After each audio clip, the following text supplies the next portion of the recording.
Listen to the mayor of California, Los Angeles. There were a lot of people out, about 30,000. She's giving her own take from the response of No Kings March or protest that happened in her town yesterday, June 14, which coincidentally happened to be the 250 years military celebration in the United States. No Kings protest. We know that was planned months in advance. But the disruption and the fear that has been caused by the raids has really had a devastating effect and has been a body blow to our economy. I don't think the president understands that we have entire sectors of our economy that cannot function without immigrant labor.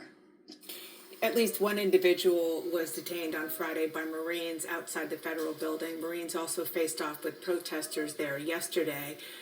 Based on what you've seen, are the troops being used to conduct law enforcement actions at all? And how long do you expect them to remain in LA? Dan, I spent time in the helicopter, so I went all over the city in search of these Marines. And I'm sorry, but I just didn't see them. What the troops are doing, the federalized National Guard, is protecting the federal building.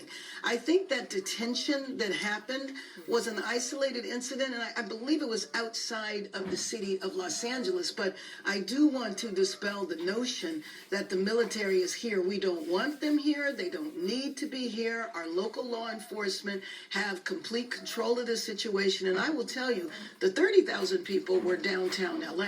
There were protests in 15 different locations in our city. I flew over each one of them, and they were overwhelmingly peaceful. It's not shocking that at the end of a protest that you're going to have some confrontation. Of course, I wish there was none at all, but I don't think that characterized the day at all. On Friday, the Trump administration... otherwise, more than 5 people would have been arrested. Yeah. I'm sorry. It's okay. I hear you. I do want to ask about something that the Trump administration did on Friday, which is they reversed course. They instructed ICE to pause immigration raids on hotels, farms, and restaurants, and not to arrest so-called non-criminal collaterals, meaning undocumented people without criminal backgrounds. How is this change impacting what is going on the ground in Los Angeles?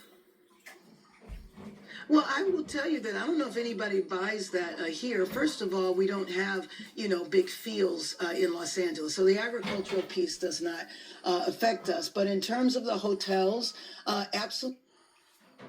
But I wish that he would look at the broader impact on our economy.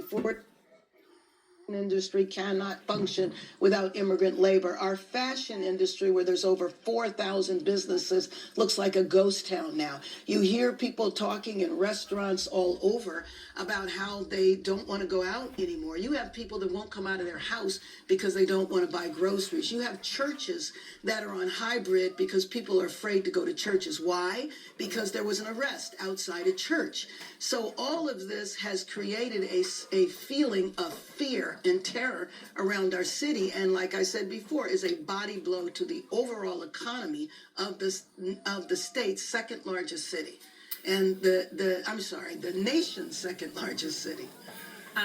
Mayor Bass, you have described, and you're doing it this morning, Los Angeles as a tinderbox. The last time National Guard troops were federalized, by the way, that time, of course, that was at the request of the governor, not over the objections of the governor. That was in 1992. You were there. You were at the corner of Florence and Normandy when the 1992 riots erupted after that Rodney King verdict. Can you compare what's going on now to what happened then at all? I really appreciate that question. There is zero comparison. What you were talking about that is happening in downtown, about maybe 1 or 2 square miles of a city that is 500 square miles. In 1992, and you're absolutely correct, I was at the epicenter when it was occurring. It was a citywide civil unrest.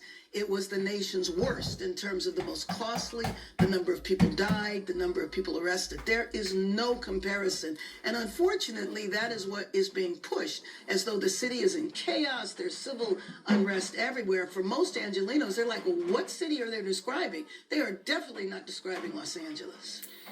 LA Mayor Karen Bass, thank you so much for being here. I really appreciate it.